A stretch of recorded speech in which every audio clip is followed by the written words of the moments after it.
You know, there are 6.3 million people living with prediabetes. They're not aware of it. They have no Okay. symptoms, which is why we need regular checks to screen for it, because all the time they're building up a high risk of developing full-blown diabetes and a high risk of developing those complications down the line, which include heart failure, heart attacks, strokes, sight loss, kidney failure. It's really serious. It's costing 10% of the entire NHS budget. Right. And in the next 10 years, if we don't stop this, if we don't find those missing millions who've got prediabetes, we're going to be spending about 18 billion on something that could be put back into remission if we identify it and help people to lose weight and get fit again. So, Amir, there are, of course, two different types of diabetes. We should make that clear, shouldn't we? So there's several different types of diabetes, but there's two main ones. So type 1 diabetes occurs usually in younger people or children. It's an autoimmune condition where your immune system attacks the pancreas. That's the organ that makes the hormone insulin,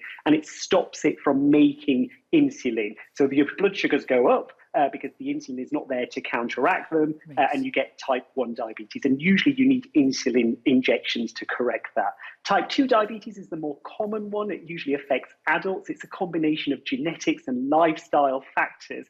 You are making enough insulin, but what's happened over time because of those things is that your body's not responding to the insulin as it should do. So your sugars go up even though the insulin is trying to work hard to bring them down. Pre-diabetes you were talking about there, that's when your sugars are creeping up. And it might be because, again, you've become resistant to the insulin, but they're not high enough to call it diabetes. And that's the time to catch these things, to try and bring everything down. Symptoms for these things, type 1 and type 2 diabetes, do overlap. Tired all the time, drinking a lot of water, passing a lot of urine, lots of infections, all of that can mean that you have diabetes. So I would see a doctor if you've got any of those symptoms.